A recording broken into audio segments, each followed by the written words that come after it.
half in the bag. Why do they keep making movies?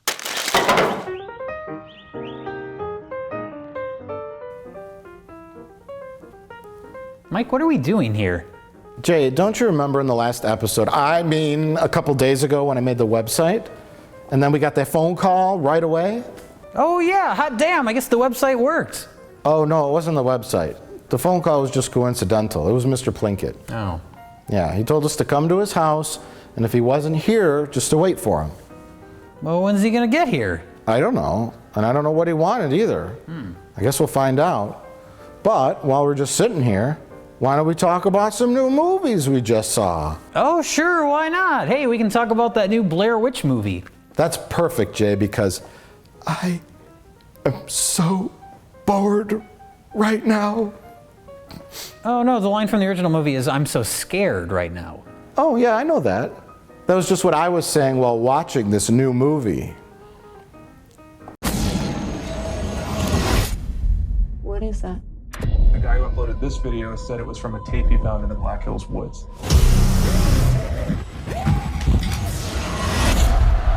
I think that might be my sister. Blair Witch is the latest film from director Adam, Wingard. In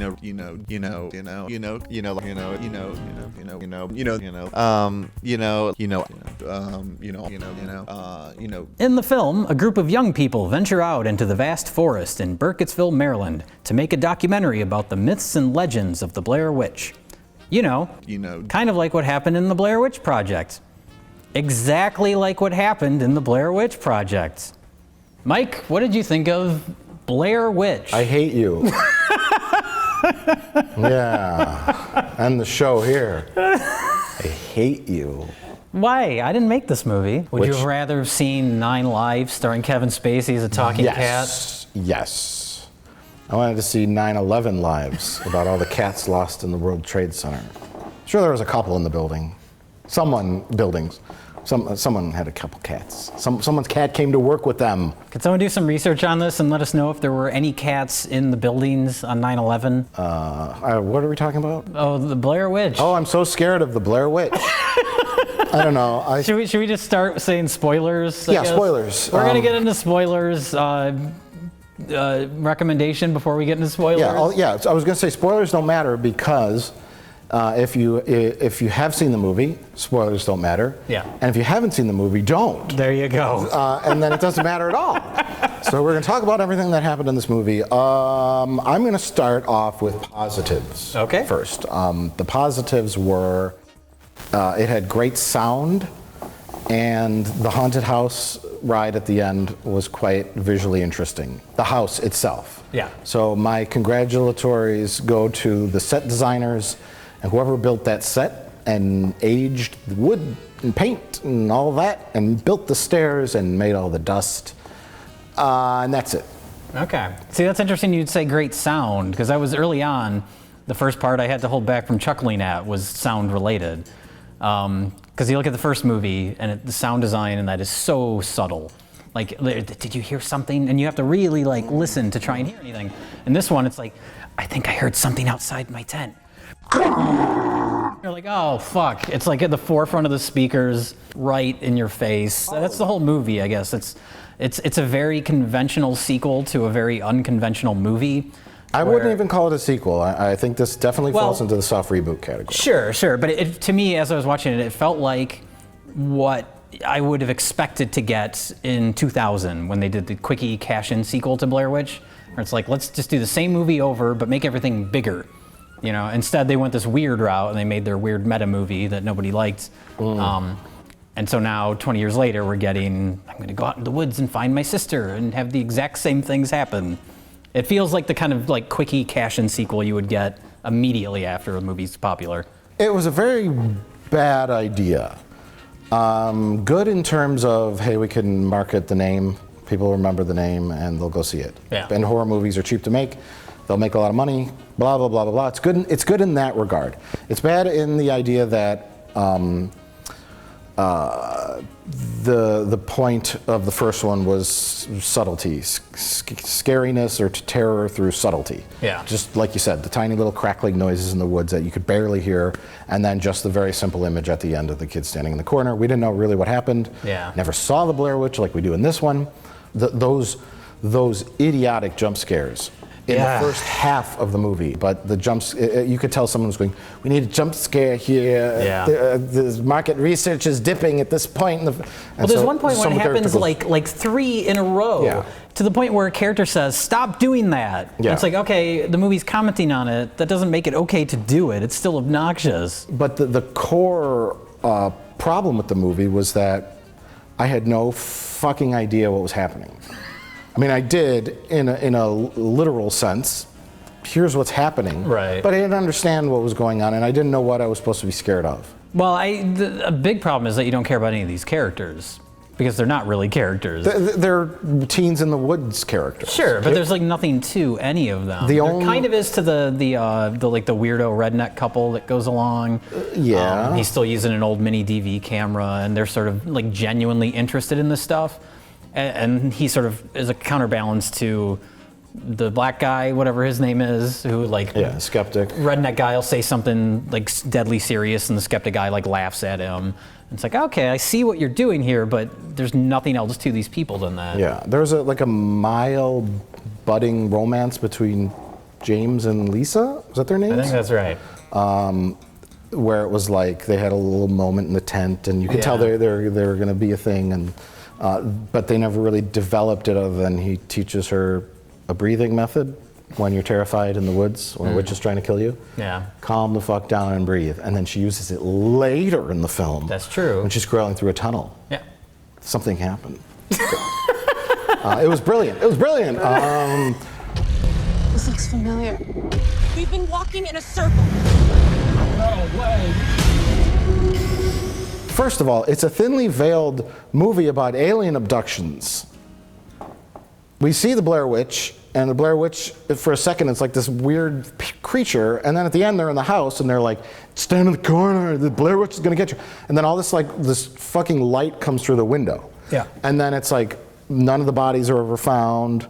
So maybe there was like a Blair Witch like legend that was never really true. Yeah. And then this is just a hot spot where aliens abduct people and or some shit like that. And If that's what's happening, that sucks, and that ruins everything that's interesting about the mythology of the Blair Witch. and then there's the part where they all foolishly take off their shoes and socks to walk across a river. It's the first thing they do. They're going out into the wilderness, and they take their shoes off and walk through a creek. Yeah. And the black girl steps on something sharp, cuts her foot open, and then it becomes like this festering wound that's moving by itself. And later she pulls out a creature from it. Pulls out something. It looks like it could be some sort of moving twig monster. I don't It's know. something that's alive. Yeah. And then we never hear of that again. Yeah. So there's that. Is it a supernatural entity? It's definitely not the 1940s child murderer. Oh, no. He was the one that did the murders. Right. So I always thought the Blair Witch ending was sort of ambiguous because we'd never see a supernatural entity. We just see her get knocked over. Right. So Which they fucked up at the beginning of this. They show a couple quick moments from the first movie, and they show that that classic moment at the end where you see Mike standing in the corner. And instead of just the camera getting knocked over, they added in like this screeching noise. And then the camera gets knocked over. It's like, God damn it. yeah, and then it also has they added in another layer of time distortion. Yes. Which is also that's what I attributed the lights to. I thought that was something related to that was because you see the footage they show at the very beginning of the movie. He's like, I think this is my sister Heather's footage, and then you find out at the end of the movie it's their footage being shot. So there's this sort of loop thing happening. So I assume the lights was like that's when the loop starts. See, I thought the missing time thing felt very alien too. I thought it was a neat concept that the night never ends. Yeah, I liked the time loop stuff. I thought that was interesting. I didn't like that payoff that it turns out to be the footage that they have at the beginning, because it's just like, okay, how does that affect the movie at all? So yeah, definitely some sort of time distortion, which is sort of something you could look at in the original movie, as that being a thing that's happening. Sure. Or like the woods are distorting because they keep ending up in the same place, and There's all these things that are just subtly hinted at in the original, but we don't really know, and that works as a novelty for that movie. But as like a continuation where it's like, well, we got to give more of all these things and make it more in your face, and you don't care about anything that's happening though. You could have done this. You did this. I like horror movies that are really grounded in reality, where there are very definable rules, and you know your main character can escape or overcome if they do X, Y, and Z. In this, it's like Blair Witch can do anything, and you're all fucked. And I don't know what the Blair Witch is. I don't know if it's real, and blah, blah, blah, blah, go back and forth. Freddy Krueger never dies. He always comes back. He can do anything he wants. But there's some rules there. Well, those are schlock. Yeah. But Jason. The first Blair Witch I would not consider schlock. No. This movie I would. You can't amp up subtlety, and they do it to such an extreme level that there's no mystery, because we know some crazy shit's happening, but there's no answers and there's no rules.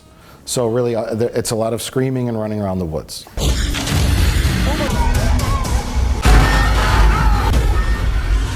So the girl's climbing up in the tree to get the drone for some reason. Well, that bothered me because, it's like, this is the girl that's got the cut on her foot. She's having trouble walking because of the cut on her foot, but she sees they have a drone that they establish, and it gets caught in a tree earlier in the movie. For no good reason, she decides to climb the tree to get the drone. And I was trying to figure out why that was happening, other than it would be a tense set piece to put in the movie. Well, I assume she was trying to get the drone so that she could fly it with her cell phone and see where she was. I guess. But they already tried that. Yeah. And it didn't really help. And it's pitch black out. Maybe she could see lights on a street 10 miles away. But at that point, you'd think that would be a small priority. Yeah. I don't know. I'd be more concerned about the living creature in my leg. Yeah. It was just for a set piece. And that's the biggest problem with the movie, is it feels, because there are a couple, I think, somewhat effective set pieces, but that's what it feels like, is a couple of ideas for set pieces just wrapped in a remake of the Blair Witch. And that's really all it is. I like the part when she's crawling through the tunnel at the end. That got to me a little bit, just the way it was shot. And I mean, she looks like she's, really, that felt genuine, as opposed to everything else, which felt completely phony.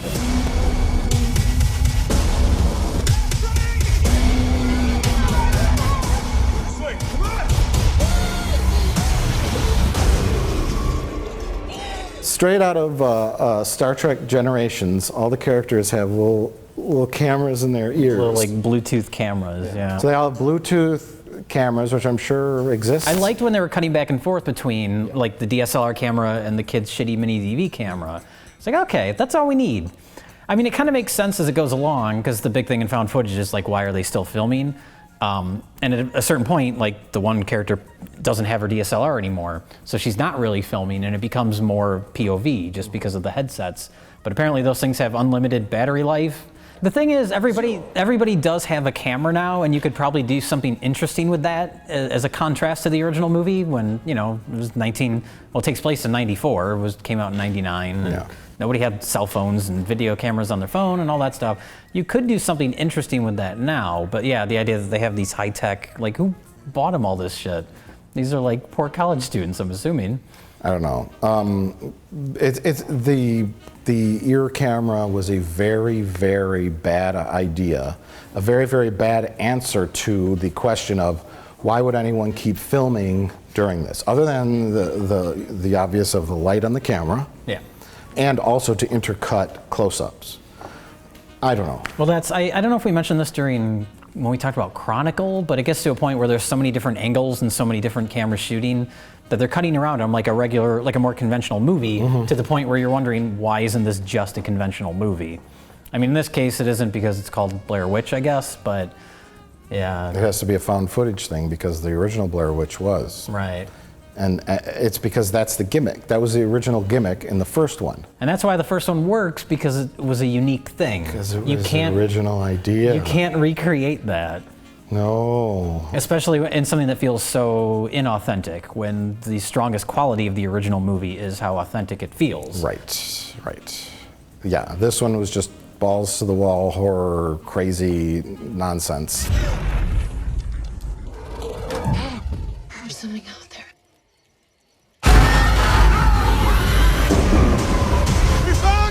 That's not your sister. That can't be her. Does the kid think his sister's still in the woods? That's why I was also thinking about this feels like something that should have come out a year after the first one. Oh, my sister's still in the woods after a year. Maybe Yeah. 20 years? You were 4 when she disappeared. Yeah. Your friend, your skeptic friend, was 4, but he's talking in this movie about how he was one of the people that went out in the woods searching for him. At 4 years old? I was trying to think if the ending, too, was some sort of attempt to do something clever when it's, because they established, like, the witch or whatever it is can't attack you if you don't look at it, kind of like a Medusa type thing. So they're staring at the wall, and then the idiot Heather's brother hears her voice, and even though all this supernatural shit's going on, he just decides to look, and of course the thing gets him. So then we have Lisa as our last character left. She's still got the Bluetooth HD camera in her ear, and that's where seeing her point of view. She's That made it through the crawl through the dirt? apparently it got covered in mud and water, and it worked just fine. Same with the mini DV camera, because in her hand she has the mini DV camera. She's staring at the wall so she doesn't have to look at the creature, and she's using the viewfinder on the old mini DV camera so she can see behind her, but she's not looking at the creature. And so I was trying to think if they were trying to do something clever there of like her real point of view versus the mini DV is looking at the reality as a way to connect it with the first movie. I'm stretching to see if that's what they were trying to do, something with that. Staring at the wall is her avoiding reality. Looking in the mini DV camera footage is I think you're getting a little too deep. viewing the reality. Wait. I gotta reach for something because I like Adam Wingard and I think he's a clever filmmaker and I don't know why he made this. Yeah. Other than a paycheck. I mean, call me naive, but I hated the first half an hour of this movie. I was like bored. I hated all the stupid technology and all of that. But there was a moment in the movie when we find out that those two, the rednecky couple that come along with them, have planted the Blair Witch just stickmen. That was the moment I perked up for a minute. Yes. Oh. Yes. I'm like, is this going to be about them trying to kill each other now? And there is no Blair Witch? Like, that would be so awesome. That would have been great. Or keep it, like the first one, keep it subtle, where maybe that's what's happening. We don't know for sure. Yeah. But we don't have a giant, long-armed alien creature running around a house. Yeah. Like, maybe this guy and his girlfriend are psychopaths, and they're setting up this whole, like, thing in the woods with all their friends hiding out, and they're going to just murder these people and videotape it so they could upload it to YouTube and do some, like, where the plot just goes like that. There is no Blair Witch anymore. And that's kind of what I was expecting leading up to the movie because of You're Next. You're Next, yeah, because of the previous movies that these guys have done. Yeah, You're Next was very good, and it took a very dark turn, and it had rules. Yeah. You're Next was great, and this one just felt like people going, you gotta do the running around the house at the end. You gotta see the handprints on the wall. I'm surprised they didn't do the tent thing. Well, they did. They had the tent fly up into the air. Oh my God, it was so extreme! It wasn't just someone banging on the side of the tent. The tent flew into the air. Oh my God! And then all of a sudden, the one girl snaps the Blair Witch stick figure, and then it specifically is a voodoo doll that snaps the other girl in half. And I'm like, oh, well, that's kind of frightening and shocking, but where... It's its own idea, but... Where is this coming from? Yeah, exactly. Why her? That's what the whole movie feels like. Yeah. We have this idea, we'll just put them all in. Yeah. It's supernatural shenanigans, whatever. That should have been the title. Supernatural shenanigans. The original idea for a third Blair Witch movie was it was going to be like a period piece. Then you'd have 3 very distinct and very different movies with the title of Blair Witch. What a novel idea. When you said a period piece, I was thinking like the 1920s, and there's a guy like... It's still a found footage movie with a giant camera like that. Yeah. And he's just, hold on! And puts it down on this little tripod. I would watch that movie. We've got to run through this horror house now. Okay, hold on. A found footage movie from 1895 with Thomas Edison. I'll bring along my movie camera. That would be so awesome. I approve. The following footage is real. The undeveloped negatives were found in a vault in Charlie Chaplin's basement. Oh, I Can love you it. get an intertitle that just says, Yeah. "Oh no"? Oh no. Intertitles added for dramatic effect. Silent Screams. Hey, the Silent Screams, copywritten, 2016, Red Letter Media. That's the title of the film. Silent Screams. Production begins next week. So, Mike, would you recommend? No. Jay, would you recommend this film? I would not. Oh, right. Yeah, we had one great film about a witch this year, and it ain't this one.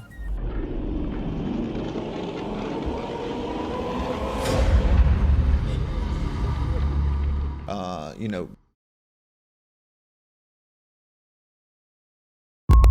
Wait, is he blind? It's kind of messed up around the blind guy, isn't it? We do this tonight. Who's there?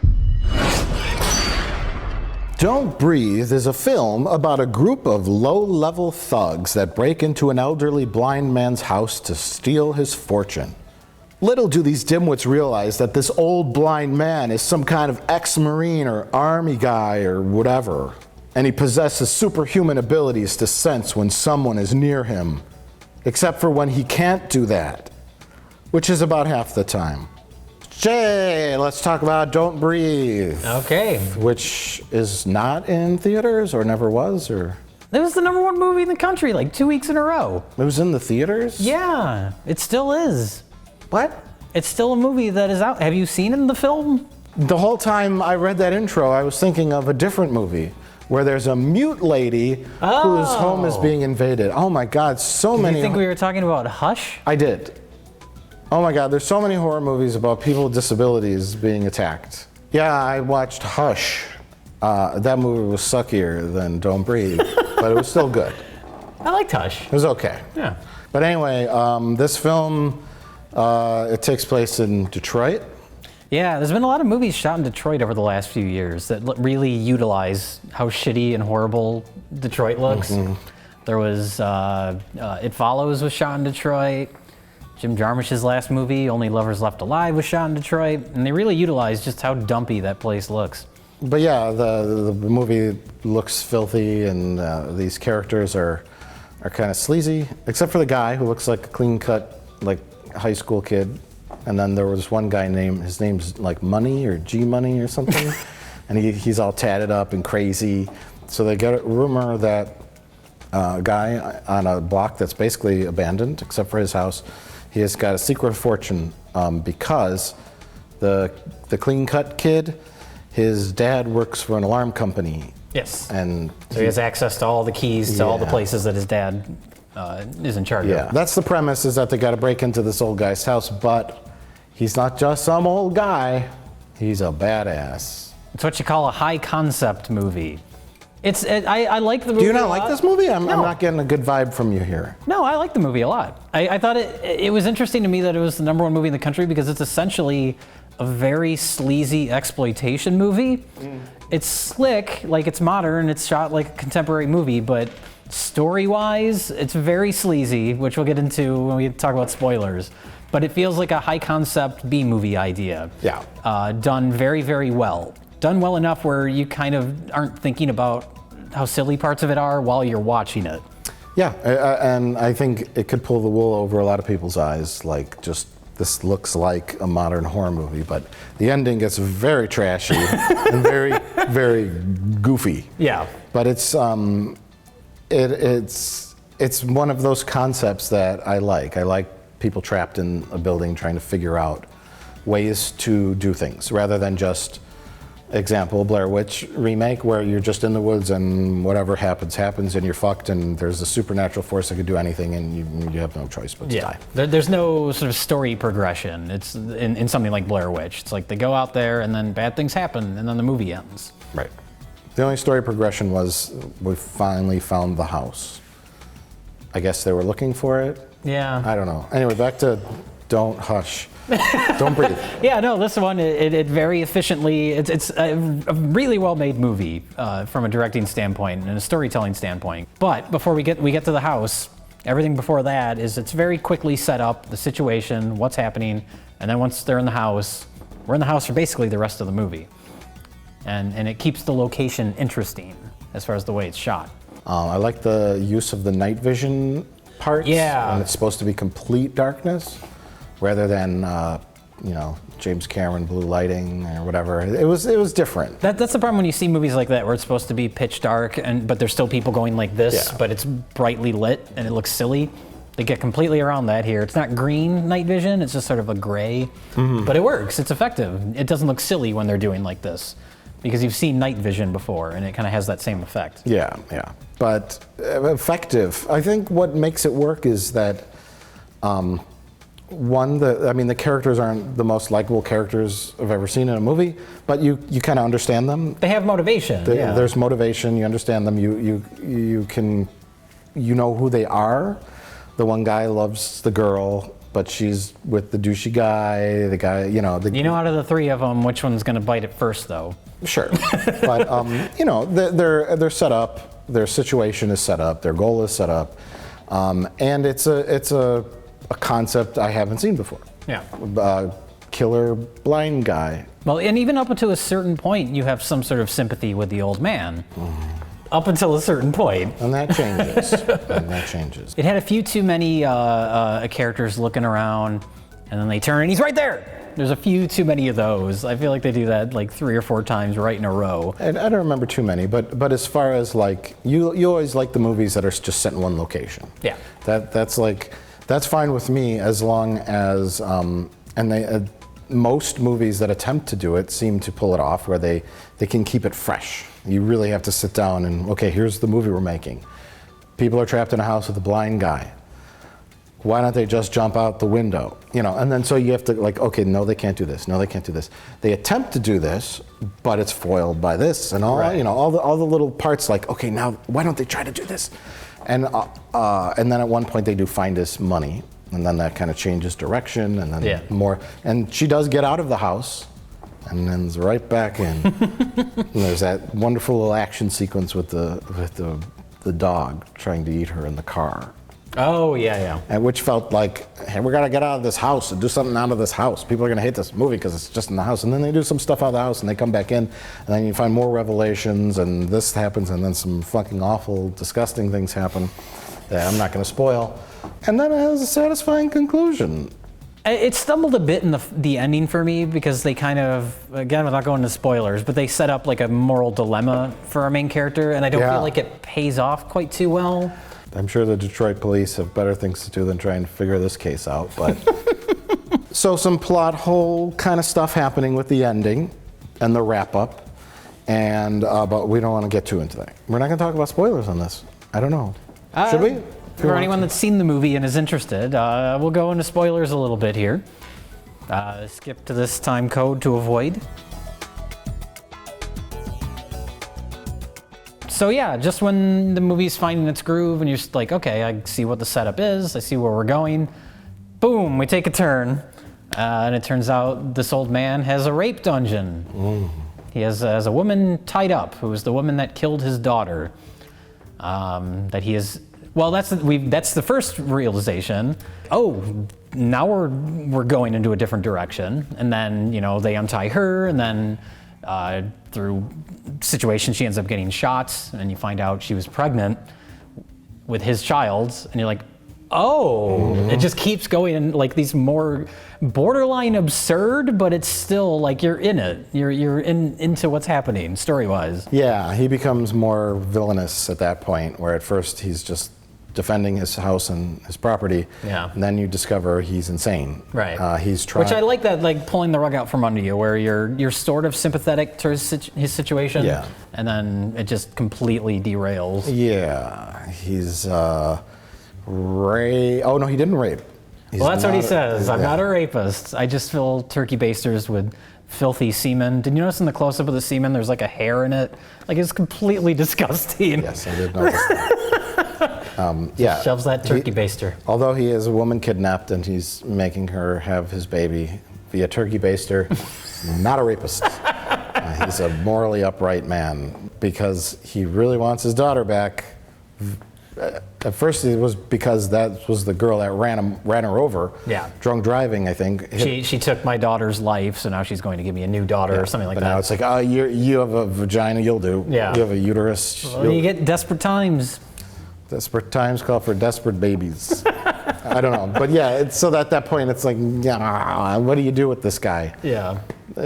We certainly don't like him, but he's a little messed up in the head. All he wants is his daughter back. How's he planning to raise his daughter when he's 96 years old? That I don't know. How's he planning to raise a baby? I don't think he's thinking that far ahead. Yeah. So that's when the movie becomes full-on sleazy exploitation film, and I was on board for it. Yeah.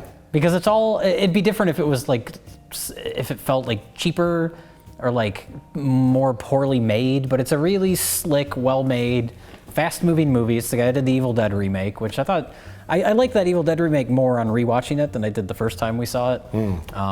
Just really, I would call it efficient filmmaking. So, yeah, and then we briefly discussed the morally ambiguous ending, which is nice. Yeah, well, I mean, she's put in a position where it's like she can either tell the cops about him and she doesn't get the money, or she can keep the money and live with the guilt of knowing that he's probably going to kidnap more women to try and impregnate them. That or no justice for her two murdered friends. Well, that too, That sure. as well. Yeah, but I feel like they set that up, and then it's just sort of like, oh, she just leaves, I guess it's over. Just kind of pilled out a little bit at the end for me. Should have went to the hospital and killed him. Oh my God. Ice pick in the brain. If you're going sleaze, like, why not go all out? You know what she should have done? Gone to the hospital, gone to the maternity ward, stole a baby, slipped into his room, and surgically implanted the baby into his belly. There you go. And then the doctor You said you wanted a baby. "Here's one, Here's one. motherfucker. Just as crazy as you are." And the doctor said, the only way to get this baby out is to pull it out of his ass. And then it just cuts to like a silhouette of them like holding two baby legs. Austin Powers style silhouette. Oh, sure. And him just screaming and the camera slowly dialing back. If you want people talking about your movie once it's over, that's an ending. People will talk about that. Pulled a fucking baby out of his ass! Talking way more about that than just shoving a turkey baster down his throat, which was pretty gross, that shot. Oh, yeah. Shoving the turkey baster in his mouth. But it's satisfying. It's satisfying for this sick monster to see him get his just desserts. His creamy desserts. This movie should have been called Don't Look. Oh.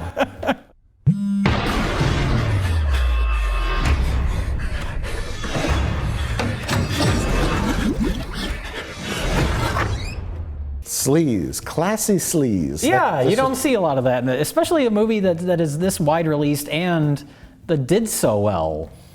Yeah. It's kind of impressive. Yeah. I think that needs to be a new category, classy sleaze. I don't know what else would go in that category. Gone Girl?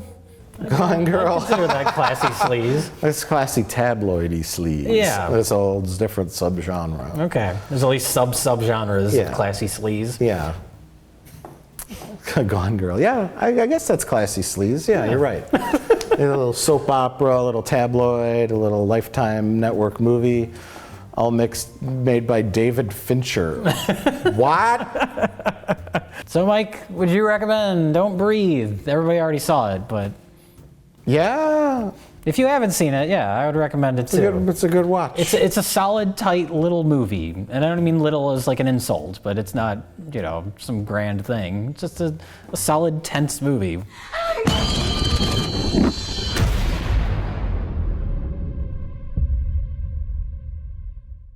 Well, Jay, it looks like Blair Witch wasn't the only bomb this weekend.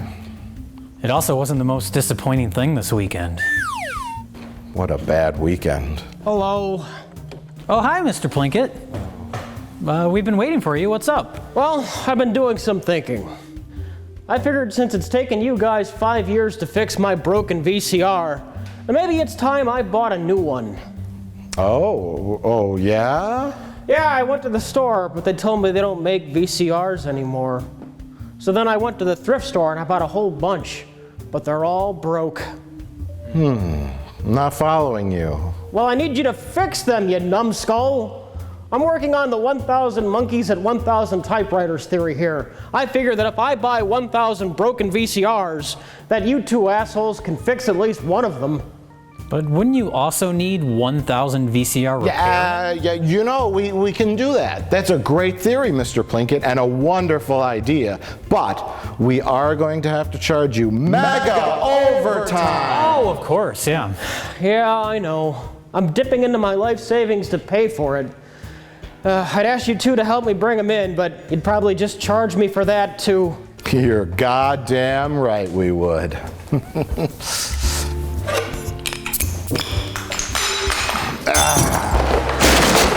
Oh, fuck. Ah, leisure. What do we got there? Quasar 160, it looks like. Got a Sharp up top. It's not a very good brand, but Oh, Gold Star? Oh, Gold Star. That's a GVF 5446. I haven't seen one of those in years. Oh, wow. JVC. I'm surprised none of these work still. yeah, Panasonic. Good brand, Panasonic. quality brand, yeah. Oh, wow. He really did even clean more. up Look those at thrift stores. It's got even more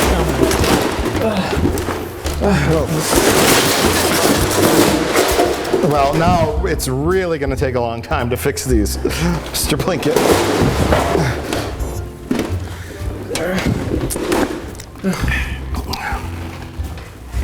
Well, how many did you get? Orion? Why, I thought that was a bankrupt movie company. They're back, actually. Oh, well, apparently so is the VCR. All right. Back the truck up!